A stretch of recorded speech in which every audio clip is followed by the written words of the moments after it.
ಹಾಗಾಗಿ ಈಗ ಜನ್ಮೋತ್ಸವ ಹೇಗಾಯಿತು ಎಂಬ ಘಟನೆಗಳನ್ನು ನಾವು ಸಾಮಾನ್ಯವಾಗಿ ನಾನು ಸಮಯ ನಮ್ಮ ಜಾಂತಿಕರಣ ಮೇಲೆ ಕೇವಲ 30 ನಿಮಿಷನ ತಗೊಂಡಿದ್ದೇನೆ. ಯಾಕಂದ್ರೆ ನಾವು ಒಂದೇ ದಿವಸ ಹೇಳೋದಿಲ್ಲ, ಇನ್ನ 30 ನಿಮಿಷ ಹೇಳಿದ ನಂತರ ಭಜನದಲ್ಲಿ ಅವಕಾಶವನ್ನು ಮಾಡಿಕೊಡ್ಬೇಕಾಗ್ತದೆ. ಹಾಗಾಗಿ ಭಗವಾನ್ ಕೃಷ್ಣನ ಅವತಾರ ಇಷ್ಟೇ. ರಾತ್ರಿ 12 ಗಂಟೆಗೆ ಕೃಷ್ಣನ ಅವತಾರ ಆಲ್ರೆಡಿ ಅವ್ರ ತಾಯಿ ತಂದೆ ನೋವಿನಲ್ಲಿ ಇರ್ತಾರೆ, ದುಃಖದಲ್ಲಿ ಇರ್ತಾರೆ. ಅದಕ್ಕಾಗಿ ಬಹಳ ಜನ ನಾವು ಹೇಗೆ ಚಿಂತನೆ ಮಾಡಿದ್ರೆ ಹಾಗೆ ಕನಸುಕೊಳ್ತಾ ಇರ್ತಾರೆ. ನಿರಂತರವಾಗಿ ಪರಮಾತ್ಮ ಧ್ಯಾನದಲ್ಲಿದ್ದರೆ ಪರಮಾತ್ಮನೇ ನೆನಪುಕೊಳ್ತವೆ. ಯಾವಾಗ ನಾವು ಬೇರೆ ಬೇರೆ ನೆಗೆಟಿವ್ ಆಗಿ ವಿಚಾರ ಮಾಡಿದಾಗ ನೆಗೆಟಿವ್ ಕನಸುಗಳನ್ನು ಬೀಳ್ತವೆ. ಆಗ ರಾತ್ರಿ 12 ಗಂಟೆ ಪೂರ್ವದಲ್ಲೇ ಕೃಷ್ಣನ ತಾಯಿ ದೇವಕಿ ಕನಸು ಬೀಳ್ತದೆ, ಭಗವಾನ್ ಶ್ರೀಕೃಷ್ಣನ ಅವತಾರವನ್ನು ಆಗ್ತಾ ಇದೆ ಅಂತ. ರಾತ್ರಿ 12 ಗಂಟೆ ಜೈಲಿನಲ್ಲಿ ಇದ್ದಂತ ದೇವಕಿಗೆ ಇಡೀ ಬೆಳಕಿಗೆ ಕಾಣಿಸ್ತಾ ಇರ್ತದೆ. ಆ ಬೆಳಕಿನ ಸಂಕೇತ ಗೊತ್ತಾಗ್ತದೆ ಅಂತಂದ್ರೆ ಸಾಕ್ಷಾತ್ ಕೃಷ್ಣನೇ ಈ ಭೂಲೋಕಕ್ಕೆ ಬರ್ತಾ ಇದ್ದಾನೆ ರಾತ್ರಿ 12 ಗಂಟೆಗೆ. ಇಡೀ ಆ ಜೈಲಾಗಿರ್ತದೆ. ಅದಕ್ಕೆ ಬಹಳ ಜನ ಅಂತಾರೆ ಜೈಲಿನ ಹೋಗಿ ಬಂದವರೆಲ್ಲ ಕೆಟ್ಟೋರ ಅಂತಲ್ಲ. ಜೈಲಿನಲ್ಲೇ ಭಗವಾನ್ ಶ್ರೀಕೃಷ್ಣ ಜನ್ಮ ತಾಳದ ಅಂದ್ರೆ ಈ ಮಹಾತ್ಮ ಗಾಂಧಿ ಜೈಲಿನಲ್ಲಿ ಹೋಗಿ ಬಂದ್ರು ಅಂದ್ರೆ ಮಹಾತ್ಮ ಗಾಂಧೀಜಿ ಕೆಟ್ಟವರಲ್ಲ. ಹಾಗಾಗಿ ಭಗವಾನ್ ಶ್ರೀಕೃಷ್ಣನ ಒಂದು ಸಂದೇಶ ಏನಿತ್ತು ಅಂದ್ರೆ ಮಾನವನ ಕಲ್ಯಾಣ ಆಗಿತ್ತು. ಹಾಗಾಗಿ ಬಹಳ ಜನ ಅಂತಾರೆ ಜೈಲಿನ ಹೋಗಿ ಬಂದವ್ರು ಕೆಟ್ಟರಲ್ಲ. ಜೈಲಿನ ಹೋಗಿ ಬಂದವ್ರು ಕೆಲವೊಂದು ಆಕಸ್ಮಿಕವಾಗಿ ಹೋಗಿ ಬಂದಿರ್ತಾರೆ. ಅಂದ್ರೆ ಭಗವಾನ್ ಕೃಷ್ಣನೇ ಜನ್ಮವನ್ನು ತಾಳಿದ ಎಲ್ಲಿ ಅಂದ್ರೆ ಜೈಲಿನಲ್ಲಿ ಅಂದ್ರೆ ಒಂದು ಕಾರ್ಯಗ್ರಹ ಅಂದ್ರೆ ಏನು ಅದೊಂದು ಕೆಟ್ಟದಂತ ಅಲ್ಲ ಯಾವುದು ಅಲ್ಲಿ. ಆಗ ಭಗವಾನ್ ಕೃಷ್ಣ ಏನೋ ನಿರಪರಾಧಿಗಳು ಇರ್ತಾರೆ. ಯಾರು ದೇವಕಿ ನಿರಪರಾಧಿ ಇದು ಕೂಡ ಅವನನ್ನು ಜೈಲಿನ ಹಾಕಿಬಿಡ್ತಾನೆ. ಆದರೆ ಅಲ್ಲಿ ಏನಾಗ್ತದೆ ಅಂದ್ರೆ ಅಲ್ಲಿ ನಾ ಹೇಳಂತ ತಾತ್ಪರ್ಯ ಇಷ್ಟೇ, ಸತ್ಯ ನ್ಯಾಯ ನೀತಿ ಧರ್ಮದ ಎಲ್ಲಿ ಮನುಷ್ಯ ಬಾಳ್ತಾನ ಅವ ಯಾರಿಗೂ ಇರೋದಿಲ್ಲ.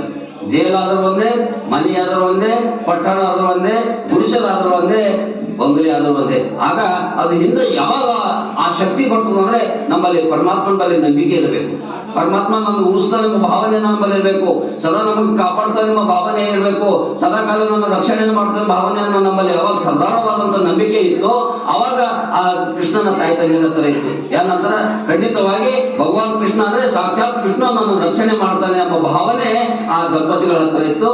ಆಗ ನಂಬಿಕೆಗೆ ಶಕ್ತಿ ಇತ್ತು. ಏನಂತಂದ್ರೆ ಯಾರೋ ಈಗ ನಾವು ಕತ್ತಲಲ್ಲಿ ಹೋಗ್ತಾ ಇರ್ತೇವೆ, ಒಬ್ಬರು ಹೋದಾಗ ಭಯ ಆಗ್ತದೆ, ಆದ್ರೆ ಇಬ್ಬರಿಗೂ ಭಯ ಇರಲ್ಲ.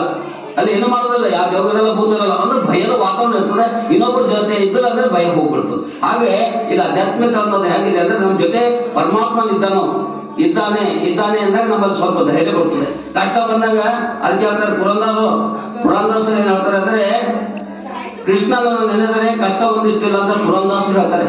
ಕೃಷ್ಣನನ್ನು ನೆನೆದರೆ ಕಷ್ಟ ಒಂದಿಷ್ಟು ಬರುವುದಿಲ್ಲ ಅಂತ ಹೇಳಿ ಪುರಂದಾಸರು ಹೇಳ್ತಾರೆ. ದಾಸರಲ್ಲಿ ಶ್ರೇಷ್ಠ ದಾಸರು ಯಾರು ಅಂದ್ರೆ ಪುರಂದಾಸರು.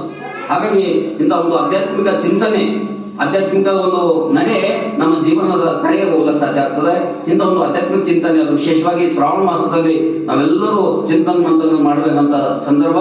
ಹಾಗಾಗಿ ಈಗಾಗಲೇ ನಾವು ನಿನ್ನೆ ಹೇಳಿದ್ದೇವೆ, ನಮ್ಮ ದೇಹವನ್ನು ಶುದ್ಧ ಮಾಡಬೇಕಾದ್ರೆ ಸಾಬನನ್ನು ಉಪಯೋಗ ಮಾಡ್ತೇವೆ. ಹಾಗಾಗಿ ನಮ್ಮ ಮನಸ್ಸನ್ನು ಶುದ್ಧವನ್ನ ಮಾಡಬೇಕಾದ್ರೆ ಧಾರ್ಮಿಕ ಗ್ರಂಥಗಳನ್ನು ನಾವು ಪಠಣದ ಜೊತೆಗೆ ಆಧ್ಯಾತ್ಮಿಕ ಚಿಂತನೆಯನ್ನ ಮತ್ತು ವಿಶ್ಲೇಷಣೆಯನ್ನ ನಾವು ಮಾಡಿದಾಗ ಮಾತ್ರ ಸ್ವಲ್ಪ ನಮ್ಮ ಮನಸ್ಸಿನ ಭಾವನೆಗಳನ್ನ, ನಮ್ಮ ಮನಸ್ಸಿನ ಇರುವಂತ ಕೆಟ್ಟ ವಿಚಾರಗಳನ್ನ ನಾವು ಹೊಡೆದೋಡ್ಲಿಕ್ಕೆ ಸಾಧ್ಯ ಆಗ್ತದೆ. ಆ ನಿಟ್ಟಿನಲ್ಲಿ ಈ ಸಂದರ್ಭದಲ್ಲಿ ನಮ್ಗೆ ಅನ್ಸಬಿಟ್ಟು 25 ನಿಮಿಷ ಆಗ್ತದೆ ಅನಿಸ್ತದೆ.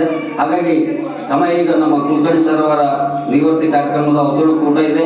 ಹಾಗಾಗಿ ತಮ್ಮ ಎಲ್ಲರಿಗೂ ಮತ್ತೆ ನಾವು ಇನ್ನೂ ನಾನು ಅಂತಲ್ಲ, ನಾನು ಸದ್ಯ ಹೋದ್ರೆ ಇನ್ನ ಬೇರೆ ಕೂಡ ನಮ್ಮ ಜೊತೆ ಕೆಲವೊಬ್ರು ಉಪನ್ಯಾಸ ಮಾಡುವಂತ ಕಾರ್ಯಕ್ರಮ ಇವತ್ತು ಬೇರೆ ಕರ್ಕೊಂಡ್ ಬರ್ತೀನಿ. ಅವ್ರಿಗೆ ಒಂದು 10 ನಿಮಿಷ ಕೊಟ್ಟಾಗ ಸ್ವಲ್ಪ ಅವರು ಒಂದು 10 ನಿಮಿಷ, ನಾನು 30 ನಿಮಿಷ 40 ನಿಮಿಷದಲ್ಲಿ ಮಾಡಿದಾಗ ಸ್ವಲ್ಪ ವಿಭಿನ್ನ.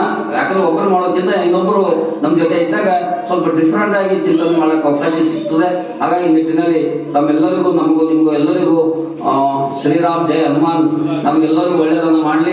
ಯಾಕಂದ್ರೆ ಇಂಥ ಒಂದು ಪವಿತ್ರವಾದಂತಹ ಶ್ರಾವಣ ಮಾಸದ ದಿನಗಳಲ್ಲಿ ಪವಿತ್ರವಾದಂತಹ ಕಾರ್ಯಕ್ರಮದಲ್ಲಿ ತಾವೆಲ್ಲರೂ ಭಾಗವಹಿಸಿರಿ. ಹಾಗಾಗಿ ನಿಮಗೂ ಎಲ್ಲರಿಗೂ ಆ ಕೃಷ್ಣ ಪರಮಾತ್ಮ ಒಳ್ಳೆಯದನ್ನು ಮಾಡಲಿ ಎಂಬ ಮಾತಿನೊಂದಿಗೆ ನಾನು ಇಂದು 2ನೇ ದಿನದ ಪ್ರವಾಸವನ್ನು ಮುಕ್ತಾಯ ಮಾಡ್ತಾ ಇದ್ದೇನೆ. ತಮ್ಮೆಲ್ಲರಿಗೂ ಶರಣ ಸಲ್ಲಿಸಿ ನಾನು ಮಾತು